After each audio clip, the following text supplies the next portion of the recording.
Warm up the soldering irons. No, wait, you're not going to need them. This is an SDR radio. We're going to do an OpenTX, expanded TX, Mars mod, OpenCap mod, Mars Cap mod, whatever you want to call it. It's going to be able to allow you to transmit on any frequency. Really, the point of this is because we can, not because we want to do anything illegal, but because now we know we can modify some software. So let's get right to it. What we've got is a real simple proof of concept that we can do an open transmit.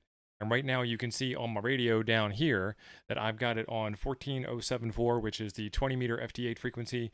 And you can see there are signals coming in. I'm going to get up and turn on my dummy load real quick. All right, the dummy load is on and the FT8 signals are gone off the waterfall, and so is pretty much everything else. So now what we can do is we can test that this thing is working by transmitting on 14074, and you can see that the light turns red. And if you look at the microphone also turns red. Now, let's try transmitting out of band. Let's go down below. And remember, we're on our dummy load here, and we can't transmit at all. The red light on the microphone lights up, but the transmit light on the radio does nothing. Go back up to a frequency we're allowed to use. So there's your difference there. And there's a PTT button on the top of the radio that I can push that'll get it in. Let's try that out of band again. And it doesn't work. All right, perfect. On my screen here, I am logged into the serial console of the radio, and I am in the user app Qt folder. And I'm going to take a look at the files that I have out here, if I can type properly.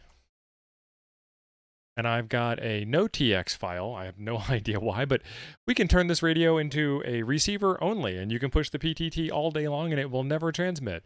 I've got OpenTX UI and OpenTX UI 2, and those two files are different, but one of them, they both work. I don't know what's different about them, but they still are different. And then the X6100 UI V100 is the factory firmware, and the .original is a backup of that firmware. So the first thing I'm going to do, keep your eyes on the radio or on my console screen. I'm going to kill the user interface. Kill all. X6100 UI V100 will search memory for any process that matches that name and terminate it.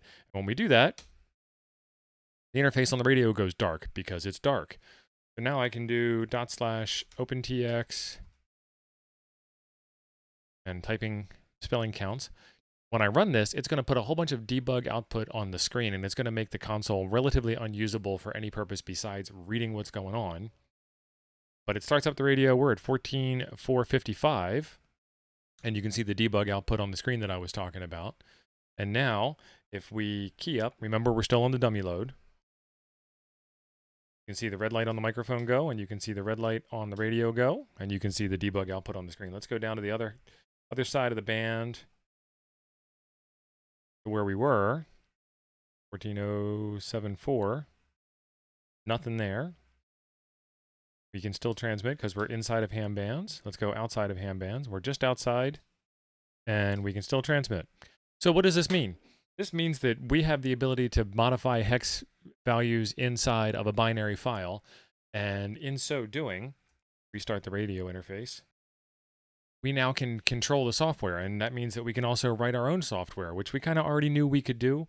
What would you do if you had this radio and you could do anything with it? Only just to say that you've done it. I think that's pretty cool. I also think there's a video over here that you will like, so check that one out, and thanks for being awesome. We'll see you in the next one.